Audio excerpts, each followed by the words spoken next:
Hey everybody, Ryan Gibson from Passive Income Pilots. We're excited to announce our very first in-person meetup. So come see me and Tait in Atlanta, Georgia on Veterans Day, November 11th from 5 to 8 p.m. And we're going to be meeting at the Line Creek Brewing in Peachtree City, Georgia. Come unwind, relax, meet fellow aviators that invest and fly, and also meet myself and Tait. We look forward to seeing you there. If you'd like to register, check out the link in the show notes. To register for the event, the space is limited, so please go in early and register. Thanks, and let's get back to the show. Hey everyone, welcome back to Passive Income Pilots, another week of financial and investing education. Yeah, we're excited to educate and also continue building your team. So we have Jules and Trevor coming on from the National Real Estate Insurance Group. NREIG is what I like to call them. A nice little acronym for you. But these guys are based in Kansas City, so if you're a Chiefs fan, good for you. If not, you can see the flag actually in the background of one of the guys. But no, they do a tremendous job brokering insurance across the country for rental properties and specifically real estate. So I personally have used NREIG for years. When I was building my portfolio, they did a fantastic job insuring my properties. That's why when I had the chance to connect with them after seeing them at a conference, I was like, you guys got to come onto the show and we got to talk insurance. And the recent aftermath of Hurricane Helene and Milton, this is a very timely conversation. Like what insurance would protect you, what insurance wouldn't protect you, what types of coverages do you need just in general. And we're going to talk about how to really evaluate if you have a good insurance policy or a bad insurance policy, and just tons of stories that go into it. So I'm excited to bring these two experts onto the show. I am too. Insurance has always been sort of the bane of my existence in investing. I mean, it's not a fun thing to do, to read through insurance policies. I have a pro tip though. If you drop a PDF into ChatGPT and you say, give me a summary of this, it does a really great job of that. So I tried that with a couple of insurance policies yesterday, and it's pretty amazing what it'll spit out. So it's tip time here a little bit. So you can buy your own ChatGPT, so it's personal to you. And you can train it to know who you are, so you can ask it questions about yourself and what you need to do and what's going on. So there's a lot of really cool stuff going on with AI that I've started to use personally. Yeah, and a lot of people don't realize that you can click and drag a PDF right into it. Yep, so, and you'll say, analyze everything. Exactly. So like the tips you get on the show, you can maybe take some notes, or you could probably copy and paste the show notes. And say, hey, read this insurance policy and make sure it doesn't have these things in my policy, and it'll probably tell you what's going on. Exactly. Yeah. But hey, investing is a team sport. It's not something that you can do by yourself. So you need these professionals in your corner. So this is yet again another week of bringing you an amazing firm that can be on your bench and can help you with your insurance needs. Yeah. And one last thing, we said at the beginning of the show, we might have had a little blurb about we're going to have an in-person meetup coming up. So if you want to meet with Tait and I, we're actually going to be in Atlanta, specifically Peachtree City, because no other place to meet a bunch of fellow aviators in Peachtree City. And that is going to be on Veterans Day from 5 to 8 p.m. So if you want to join us, there'll be a link in the show notes to where to RSVP. We've already got a ton of people coming. Come, relax, educate, meet with fellow aviators that are into investing, and bring your questions. So with that, let's get to the show.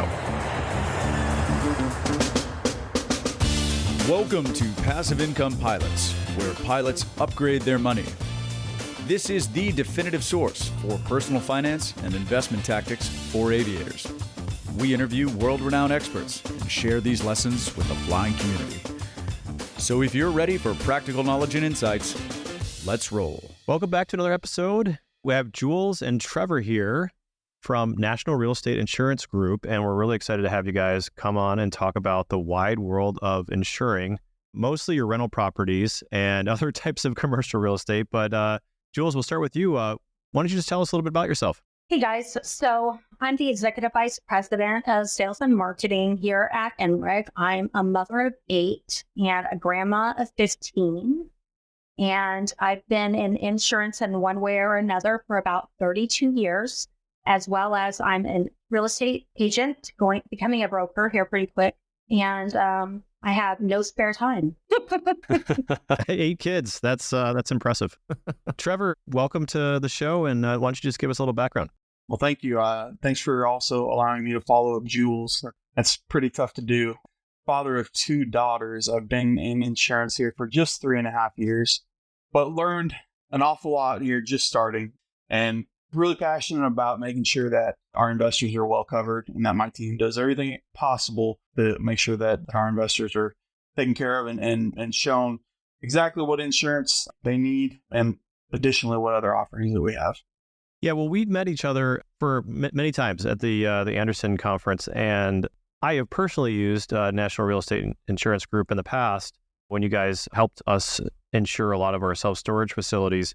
But one thing that's on everybody's mind right now is Hurricane Helene and Hurricane Milton that just screamed through Florida. And I'm sure you guys have been inundated with questions and concerns and things like that over the last couple of weeks.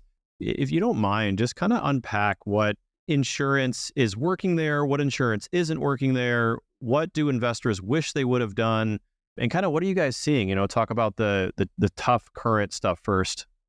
As far as, insuring in these areas where hurricanes are, very prevalent, everyone talks about needing named storm insurance, hurricane coverage, right? Which is very, very important. We talk with all of our clients in these areas and make sure that they understand the benefits of having that type of coverage, but also the risk of not carrying that coverage and what they could run into if they don't have that proper named storm insurance. But a lesser known coverage that people are probably aware of, but don't think of how claims are determined in these areas with storm surge, you actually need flood coverage. And it's huge. If you don't have flood coverage, any of the damage that's done by storm surge itself is not going to be covered.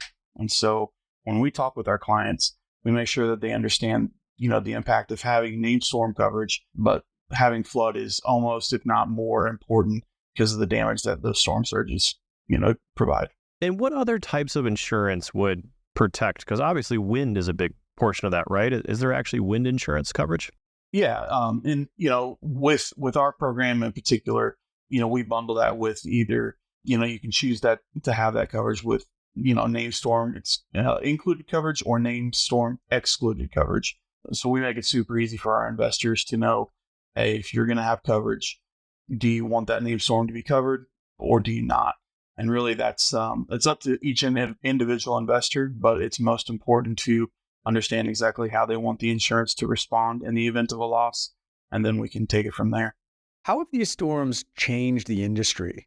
It seems like Florida is getting hit harder and harder as the years go on. It's due to climate change, whatever. There's stories about it, insurers pulling out of states altogether. How have these two back-to-back 1-2 punches changed the industry this year?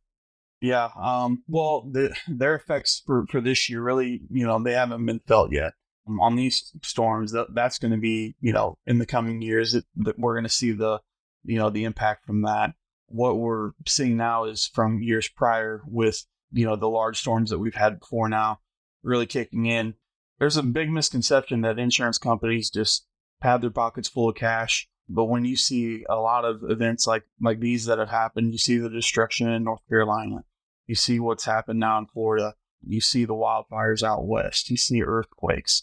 All of these things, the tornadoes and hail here through the Midwest with us. You see all of those things and, you think about, I give, $2,000 a year in insurance premium. Well, your $2,000, my $2,000, we put all that together. Yeah, that's a good chunk of change. But so is the amount that they're having to pay out to cover these losses on these properties, that are affected by these big hurricanes, these catastrophic events. If you take a step back, you can see why the industry has changed. And along with, inflation kind of creeping in there as well.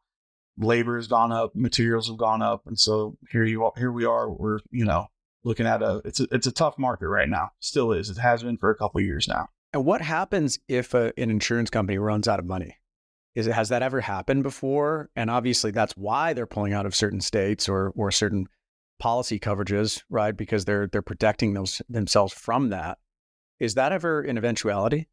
Yeah, I mean, there's plenty of insurance companies, carriers that have gone insolvent in the past, or we don't ever pair ourselves with any companies that have that risk associated with them. You have some fly-by-night companies that come in and offer lower coverage, the flashing lights, low coverage, not a lot of it underwriting. And then they take your business, and then before you know it, they're insolvent. They can't pay their losses, and they're gone, and you're just left hanging. That's why it's important when you're choosing an insurance carrier.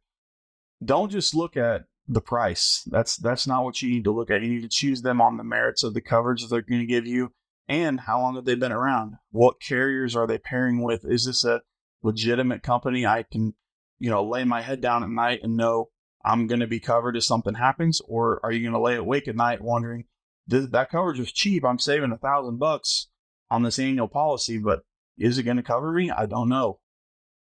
So Trevor, explain how I would vet and know that I'm in partnership with a good insurance carrier. Is there kind of like a rating scale or some kind of due diligence I can do on my own to make sure that who I'm actually partnering with is legitimate? Yeah. So there's a rater. It's called A&M Best, and it's going to give all carriers and insurance companies a rating. So you want to typically deal with insurance companies that are A-rated or better. And that's going to let you know that I'm dealing with really quality insurers that are not going to go insolvent and are going to be able to cover you in the event of a loss. At the end of the day, you want to make sure that you have paired with a strong carrier with a reputable past, and that A&M Best rating is one of the best ways to look at that and find out. And so if I'm a passive investor, let's say, and I'm investing in somebody's syndication or somebody's deal, I would want to ask the operator potentially, hey, what type of insurance do you have on the property? What types of good responses would you want to hear from that operator to be ensured that you're insured correctly on the deal and that your money's being protected well from a good insurance company, or just what policies would I come to expect? Yeah, well, and you're going to want to make sure that your investment is going to be protected, right? A lot of the times here with us, that's getting to know our clients and getting to know their investment strategies. We have some clients that want to be insured to the nines, right? They want to be fully protected. And so we can take care of them in that sense. We're going to make sure you have replacement cost coverage up to the replacement cost amount that we have. So we know in the event of a total loss, you can rebuild that property. You're going to want to make sure that you have a special form coverage, which is a more comprehensive coverage to cover for all of those things that aren't excluded in the policy, right? It's called a named exclusion policy. They have to name what they're not going to include in coverage. And so it's just a much more comprehensive coverage. For example, what, Trevor? What would be an example of what would not be covered? So mold's a typical one. Wear and tear is another one. We find that in the special form coverages, you're going to want that water damage coverage that happens. You're going to want the theft coverage, which is important to have. And so it's getting to know our investors and figuring out exactly how they want to be insured. And, by those conversations that we have, you can also know, hey, this is a more savvy investor. They still could be doing it passively, but they've got connections to a contractor that can get the job done for pennies on the dollar. You're able to then talk with them about how much they want to insure the properties for, and maybe they're not having to pay for as much insurance up front because they can save money on the back end. We talked about all the things that you'd be looking for in an insurance policy. If I'm a passive investor, I'd be investing in a project. I'd want to ask the operator and understand what insurance policy that you have. And, Trevor really covered it well. But what are some absolute non-starter red flags that if you got the policy, doesn't matter how good you are, how many contractors you have, what are some red flags that would be in an insurance policy that would make you walk away from a deal? The first red flag for me would be anything that has to do with co-insurance on a property and casualty insurance policy, or even I've seen them on a couple of builders risk as well, which is crazy. So a co-insurance is a penalty when it comes to property and casualty, where we always think of it as our health insurance, right? If I have a co-insurance of 10 or 20%, that means that's all I'm responsible for. But with property and casualty, anytime we see a co-insurance penalty on there, a lot of the time we don't realize as investors that it's actually a penalty, number one. Number two, we don't even understand what in the heck it means. And so what it means is that you have to have that property insured for what it would cost to replace the building. Okay.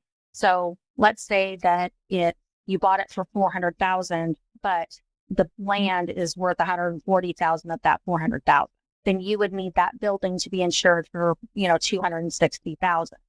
But if you only had it insured for what the mortgage is on it, let's say the mortgage was only $150,000, then you would be underinsured by 40%, which means if you had a $100,000 loss, the first thing that's going to occur is the insurance company is going to deduct $40,000 off of that $100,000 loss before depreciation, before your deductible. So it is a penalty for being underinsured. And so that would be something that would be a no-go for me. At our company, National Real Estate Insurance Group, we don't even allow carriers as part of our program that do co-insurance for that very reason, because most investors, most insureds don't read their policies and they don't understand how that works. So we were talking together before the show about co-insurance, and this is really interesting. This isn't something I was aware of. What does that read like in the policy? When you read through and you look at a policy document, if you just go Command F and search co-insurance, does it come up or is it called something else? Nope. Should come up, right, Trevor? Okay. Yeah, co-insurance. And it's going to read like a lot of policies will say 80%. You have to be insured to 80% of the replacement costs. Some will say 90, some say 100. And so if you're not insured up to at least 80% of that insured amount, if that's what that policy states, you are going to suffer a penalty for the percentage that you are insured below that threshold. And that's taken right off the top. There's no ifs, ands, or buts. It's taken right off the top. You're out that money no matter what. And then you go from there, and then the rest of the claim is settled. Understood. And I actually have an example that I can send you guys, and I have an explanation that you can send to your listeners. We'll link to it in the show notes. Yep, absolutely. Fantastic. And then that way they can read it. And this is something that I've gone all over the country and educated folks on because, and it's actually what I spoke about when we met at Anderson Advisors, because it's something that we are seeing where these fly by the seat of their pants. New companies are coming out and they're saying, hey, no inspections, no underwriting, but then when you look at this policy that's, cheap, I always say, how expensive is cheap? Because if it was $1,200, but it cost me $40,000 for this loss, how expensive did that cheap policy end up being? Yeah. So what I'm hearing is make sure that any investment you're making into somebody's property or syndication, if you're doing that, make sure you're getting it from an A-rated carrier, no co-insurance policy, and make sure that the policy, the coverages are right sized to where it's located in the United States. You guys mentioned that you put together these policies and you select the carriers. We should probably take a step back and just explain, what does NREIG do, or National Real Estate Insurance Group? You guys are basically, you can go and you're kind of a one-stop shop for aggregating these policies, right? So you kind of go out and shop it around kind of as a broker. Is that right, or something different? Yeah, that's 100% correct. We are a broker. We represent about 15 different carrier partners. We are a monthly reporting insurance company, which essentially just means that you pay as you go with us. And it's really a different take on insurance that we found is very beneficial to our investors, because let's say you purchase a property and you need to renovate it, right? You're flipping it, or it needs a little touch up before you bring in a tenant. We can insure you as a building or a builder's risk policy, so you can get in there, get those renovations done. As soon as those are complete, you can give us a call, shoot us an email, go on your client portal and say, hey, this is done. I have a tenant moving in at the end of the week. We'll switch it over to occupied. It's a piece of cake. Our job is to make the investor's job as easy as possible when it comes to insurance. We do a great job at learning exactly how you want to be insured, and then we match you up with policies that will complement that. And then as far as one thing I didn't mention on the coverages that you should definitely be looking for, you also want a significant amount of liability coverage as well. Generally in the industry, you see $300,000, $500,000 for liability for the year. And that's, in our opinion, not enough. So our standard liability policy is going to be $1 million per occurrence with $2 million aggregate for the policy year, which is going to provide you with more than enough, we feel, in most cases, liability coverage for that annual policy, which is going to lessen the need for that umbrella policy that you might have to pay out of pocket for. That was my follow-up question to that. Do you provide umbrella policies for folks? And if they already have one, how does that affect the liability coverage? So it really depends. We have a commercial partner. So in our program directly, we don't write umbrella policies. We do have an in-house commercial partner that we can refer you to. We'll take care of your umbrella policies as needed. But by giving that 1 mil, 2 mil per location, per unit, that's not always necessary. Can I give an example for you on that? Please. Okay, so I had a gentleman come up to me and he said, well, I have 10 properties. They have $500,000 each in liability, and I have a $3 million umbrella policy. And I said, okay, so are each of those properties owned under a separate LLC? And he said, yes. And I said, well, that is not how we would insure you, because you're opening yourself up to risk by having all of your properties under one umbrella, because now you're letting those attorneys that are coming know exactly what you own. And isn't the point of owning all of those separate LLCs to protect you from anyone knowing your other properties?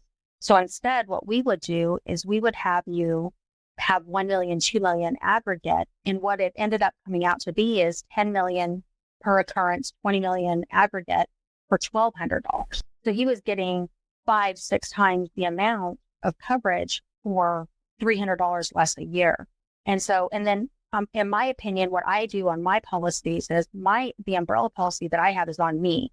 Okay. Because if once they get through all of your, other coverages, they're going to come after you personally, right? Possibly. Or you can get an umbrella policy on that LLC if that's what you're really concerned with. But what I always say, and what Trevor and I went around and we've been talking to folks about, is that if you have that LLC, you don't want to have yourself as the named insured on that LLC policy.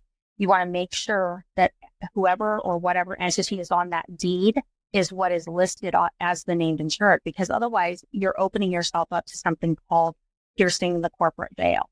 And that's where an attorney will come in and they'll go, well, if this is a separate entity from you, then why are you the named insured? It's one thing if the LLC is the named insured and you're an additional insured, okay?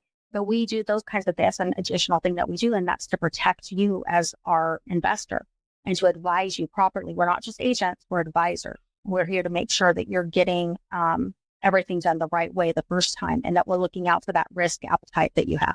It's so refreshing to hear, because I was talking to Ryan before the show as well about how, for me, insurance on my own personal rental properties is one of the largest headaches of life. And reading through an 80 or 100 page insurance policy on a small multifamily building is not the way I would want to spend an afternoon. I don't understand it very well. And I think that this is, it's so nice to, first of all, have this conversation, but it also rings so true with what we say about, CPAs. We sit here and educate on tax topics all the time, but the idea isn't to go become your own tax person. It's to have an intelligent conversation with your CPA and with a CPA who knows what they're doing. So I'll certainly be reaching out to you after this to look at my insurance policies and try and get that straightened out. And I encourage all the listeners to as well. Yeah, when I owned rental properties, you guys insured them, but I sold all my rental properties, so I no longer have no insurance on them. We appreciate that. Well, and one of the other things that we'll do for them, for your clients, is for your listeners, is we will run a policy for them, because that debt to income ratio is highly affected when you go to buy a home, right? When, or a property, it could be a multifamily or whatever, based on the insurance. And so a lot of the time, you guys end up being in escrow before you end up finding out what the insurance is going to cost. And we don't want that. So as one of our investors, we're going to run those numbers for you ahead of time and at least give you a solid idea of what you're looking at, as part of just who we are as a program. We want to make sure that we're looking out for our investors and making your lives as easy as possible. We have a portal, that makes it easy for you as well. I get to talk to all the kinds of folks all the time, and they're like, oh, I just wish my insurance would answer their phone. Well, I've got 40 plus people on a daily basis that are answering their phones. And those are all the things that scare you when you're an insured and wondering, is my insurance company insolvent? Are they solvent? Like, what's going on here, right? Yeah, I want to stress that. So whenever we put a property under contract to purchase, we already have an insurance quote like a week under contract. And so if you're buying a rental property and you're trying to pencil your pro forma, your projections for that deal, call National Real Estate Insurance Group, and they're going to give you a quote for what the insurance will actually be. And you can get a quote from an A-rated carrier with all the correct policies and understand exactly what your monthly costs are before you actually settle on the property. The time to shop for your insurance is not outside of your due diligence period, because here's why. The last seller, and this applies to commercial and residential, and I'll say this happens in commercial all the time. The last seller may have had a policy for decades with the same carrier, the same local mom and pop, whatever, and he may have been, or she may have been, way underinsured or had some special sweetheart deal, whatever it is. But guess what? When you go get your policy and all the things that you need to insure your property correctly, it's going to be a different quote. And so that could make or break your deal. And so just don't assume that the last insurance policy is going to carry over to your new deal and ask me how I know, right? We underwrite thousands and thousands of deals over the years. And let me tell you, I know exactly what my insurance costs are going to be going into every deal, and it's very rare now that we get kind of surprised. Sometimes it might be a little bit lower at the end, sometimes a little bit higher, but when you have a good broker to call, a good advisor to work through these challenges, you're going to know what you're going to pay before you actually close. And maybe the insurance could make or break your deal. So if you're under contract and you're able to wiggle out of a deal because the insurance costs are way higher than you anticipated, if you're having these conversations and you have folks like Jules and Trevor in your back pocket, you can call them and all of a sudden you're realizing, holy cow, I can't buy this deal because I can't even get it insured right, or the insurance costs are astronomical and I can't do the deal itself, right? So what you just said there, I think just resonates so well with, getting a quote before you actually close. Yep. So important. I assume that you found that out the hard way, sir. Yeah, a couple times. It's the best way to learn. A couple times. Yeah. Let's talk about Florida some more, because I do think that investors are curious about that. I mean, I own assets in Florida, and there's a lot going on. And what is it though? How do you weigh the risks and the rewards with getting an insurance policy? Because obviously, Trevor, at the beginning of the show, you talked about, you got to have coverage against the storm surge, which is flood insurance effectively. And you also need potentially wind protection in the insurance policy as well. But Jules, what's the balance there on how much you should spend versus what you get and kind of that evaluation criteria? So when I'm looking at it for myself, I have a low appetite for risk when it comes to my properties. I am going to insure them for the naught to the nines. Now, do I have properties where I have a higher appetite for risk that one of the things that we were talking about earlier is how can I get my insurance policy to be lower, look the cost to be lower, right? The premium. And I was telling you that would mean that you are going to raise your deductible, right? And thereby lower your premium. And so if we do that, if we raise our deductible, lower our premium, and then we take whatever it is that we would have spent, right? And we sock that away, that's one way of almost like self-insuring, but at the same time, getting that lower premium because you might not ever need that money. And so when it comes to places like Florida, named coverage, named losses, the reason that hurricanes and all these other things are named is because that's how insurance companies decided that's going to be covered a lot of the time, is if it's a named storm, and so I know Trevor was referring to that earlier. Well, when I first started in the insurance industry, I was like, what in the heck does that mean, named storm? Well, because there's lots of non-named storms and, some of those may not be covered. So for me, I would have flood but you have to look at, if I have flood in a lot of places, folks use the state version, right, of that flood insurance. Well, you got to ask yourself right now, I'm asking myself, is Florida solvent to pay for all those folks that they had on their fair plan or whatever it's called in that state? That's kind of scary. There are outside insurance companies and I'll give you an example. In Nashville, there was a gal that came to me and she had a quote from their state fair plan for $6,000 for flood insurance. And we were able to insure them for $1,900. So we saved them almost 2/3 based on one of our policies that is not a fair plan policy. And so, that to me is something. If I had properties in Florida, which I don't, but I'm going to, I'm actually we're going to be going out to Florida here in December as a family, and we're looking in Miami and Boca Raton and that kind of area. And I'm going to want to make sure that I have the right insurance. But also, I want to point this out to you. When you're deciding what you're going to charge for your rent, don't you include your taxes and your insurance as part of that what you're figuring in? So really, as an investor, if we remember, we're not the end user, right? Our end user is our renter, right? In most cases. Did you ever think about that? Yeah. Well, yeah, it's definitely passed upon. I think the challenge becomes, as an operator, when you buy the investment, you assume a certain insurance cost. That insurance cost goes up exponentially. Exponentially. And, you nailed it. I mean, I think taxes and insurance, those are the two things that are really outside of your control that drive a lot of expense, which will hurt your NOI and hurt your valuation. And so when you have an insurance going up or even a loss of coverage for some reason, that is a risk. And I feel like that's where, the rents might go up, but if someone else has a lower cost of insurance, or maybe they're a little underinsured, they can be more competitive in rates, and rates can only go up so much necessarily. So that poses, I think, a bit of a threat. But you're absolutely right. I mean, pass it along to the consumer, and I think that's part of the cost of doing business. So, but are you aware of why the insurance rates went up in Florida? Do you understand what the actual reason was? No. So this might help you. So there were some contractors out there a couple of years ago, and they were going to homeowners, and they were telling these homeowners, hey, if you want your roof replaced, then just go ahead and assign over your benefit to us, and we're going to get your roofs replaced for you. And so by assigning over their benefits, the homeowners were getting their roofs replaced before the claim was even completed.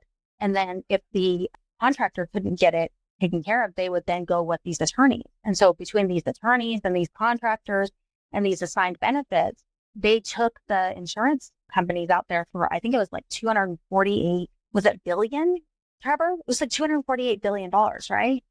He's probably still present. Yeah. And so what happened is the state of Florida actually had to go to legislature, and they had to actually make that not something that homeowners can do now. And so because of that, even if you're a nonprofit, you still have to be profitable, right?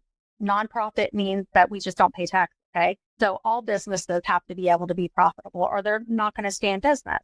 And so what happened is all of those folks that, took that for granted, now, unfortunately, the end user is the one that's getting the short end of the stick on that, right?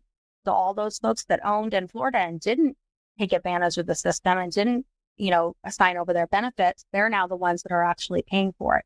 And so I'm not saying that that's fair or that's right, but I just want you to know you can look that up, just like you can look up Hurricane Helene, from September 26, 1958. It's always interesting when we really dig in and see what the real reason is. Also, can I point out to you, are you aware that your insurance commissioner is the one that determines what your insurance goes up by? So when homeowners and investors are wondering who determines that, that's what your insurance commissioner's job is. They're the ones that determine if they're going to allow insurance companies to raise your rate.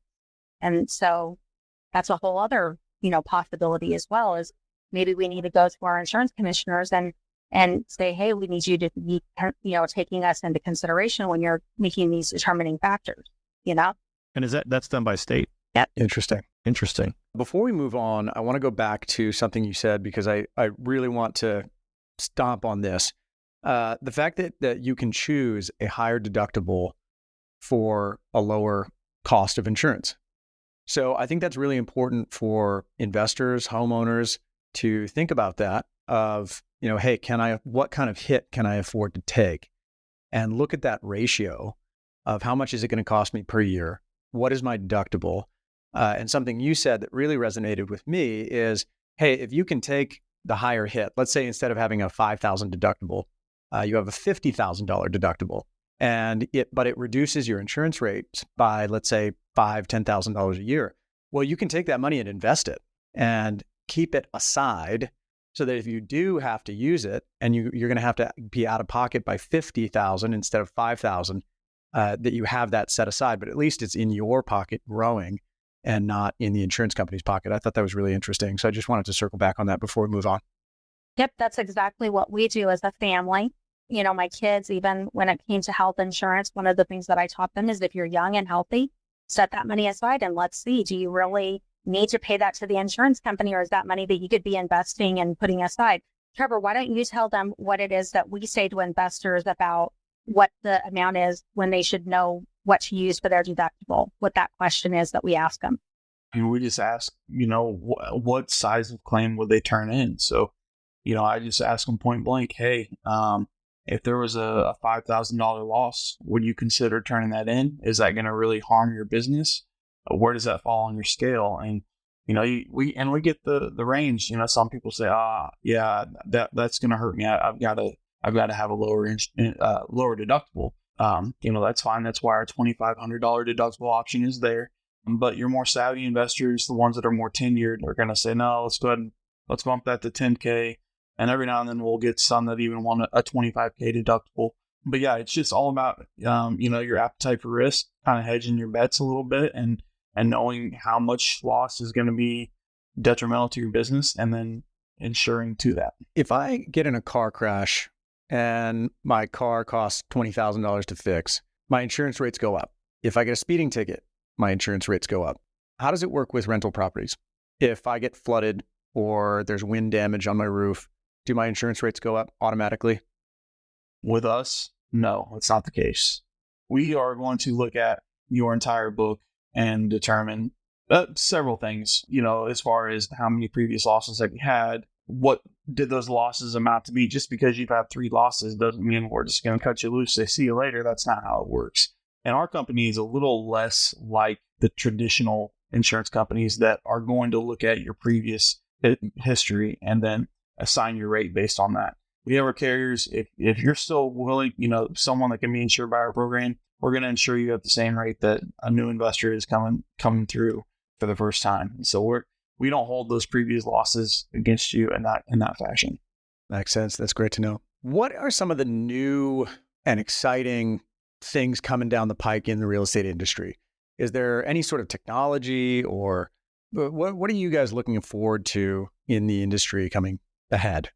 There's several things that are coming through, and I think Jules probably can touch on them a bit more.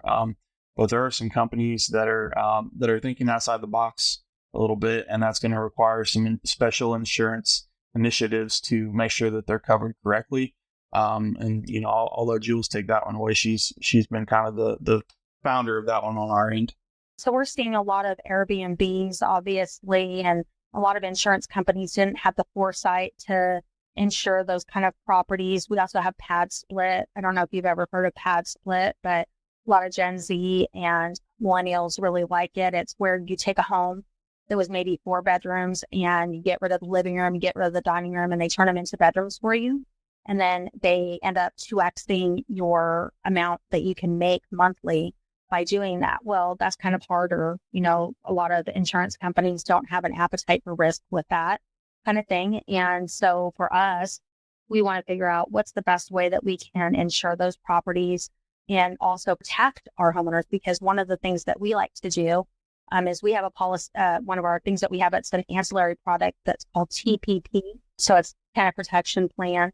What that does is that allows for the homeowner to be protected from any kind of damage that's caused by the tenant, like in 60,000 or 100,000 increments.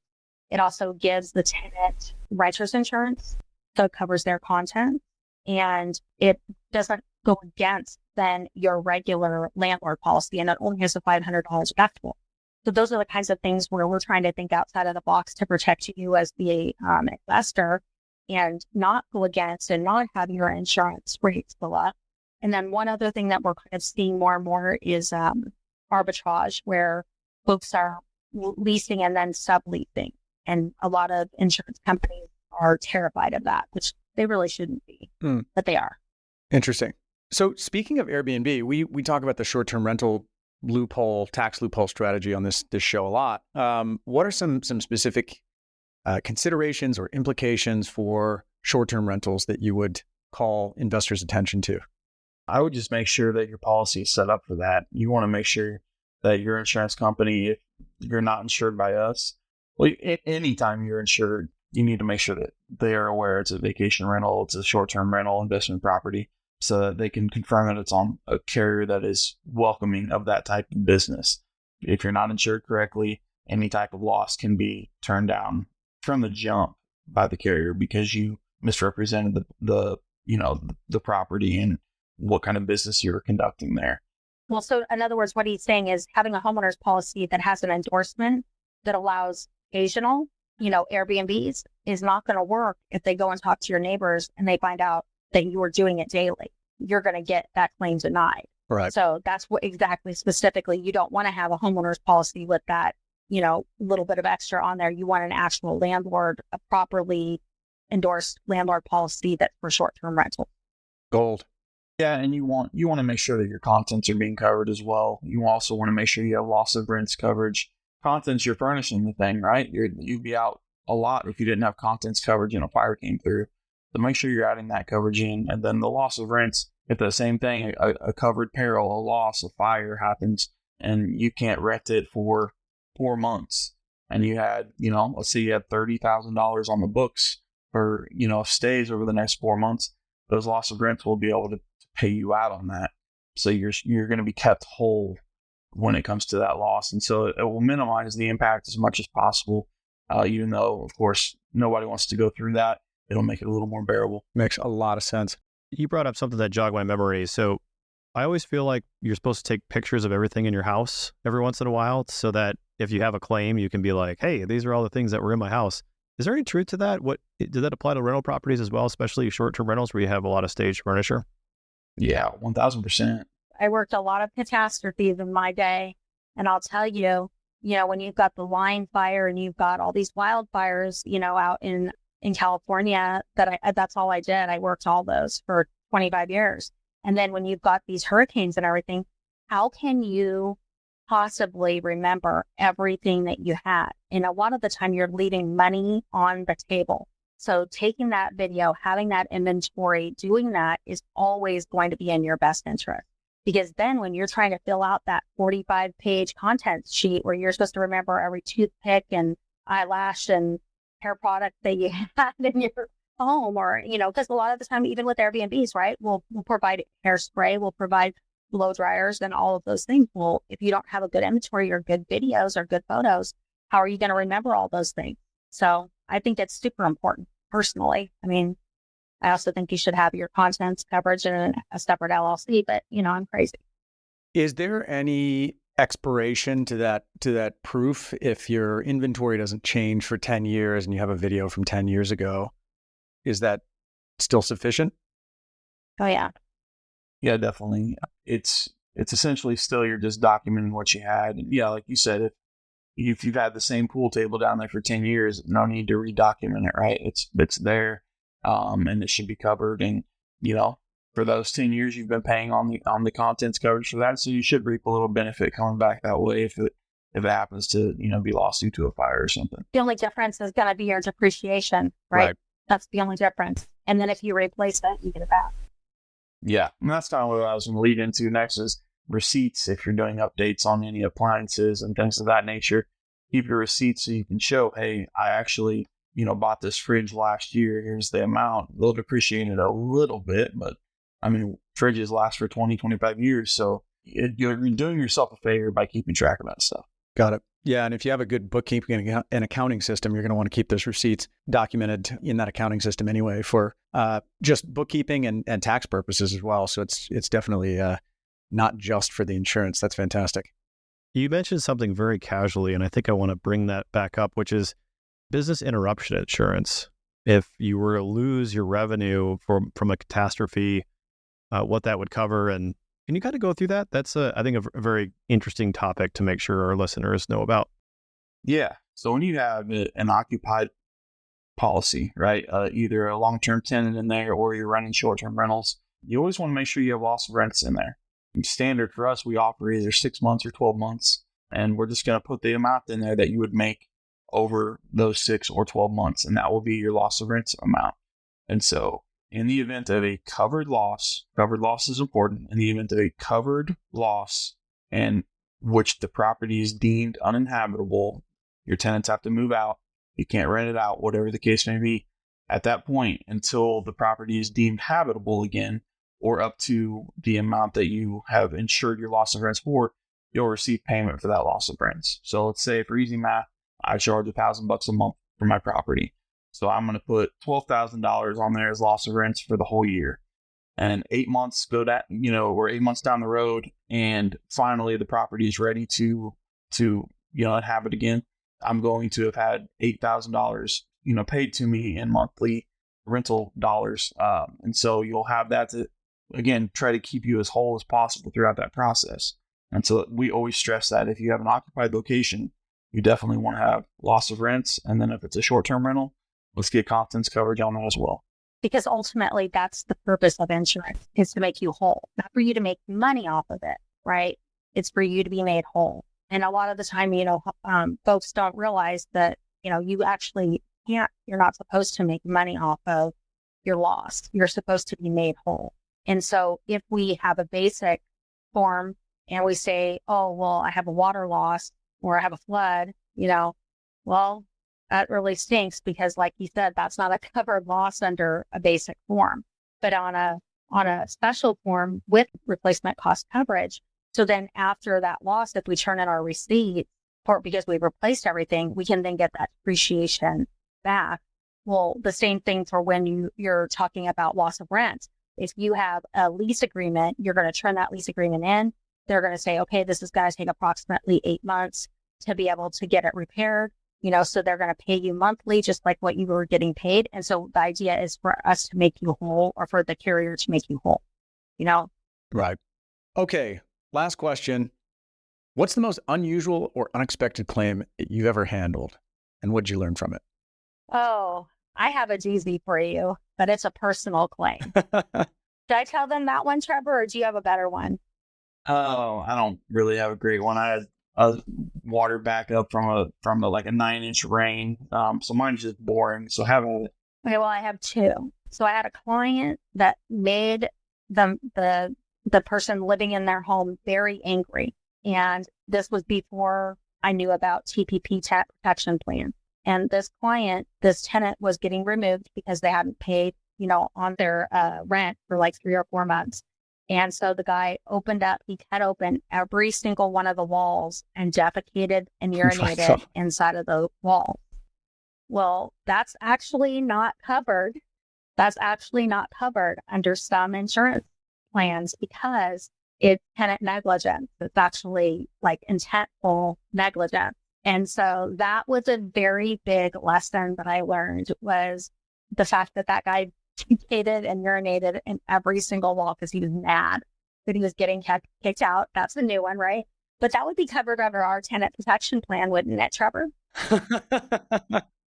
Maybe. I don't want to speak on that for sure. And that's a whole nother level, huh? Yeah, once you start getting to intentional tenant damage, that toes the line. I don't want to pay our carriers with that, but that's why you've got to get a security deposit, and a good one too. And I'll give you one other one. So I own a home, and it's about 6,000 square feet, and I had a giant tree limb, 10,000-pound tree limb, land on my home during a microburst. This just happened in May. And I had previously gone through and read my insurance policy, thank God, and noticed that it didn't have asbestos on it.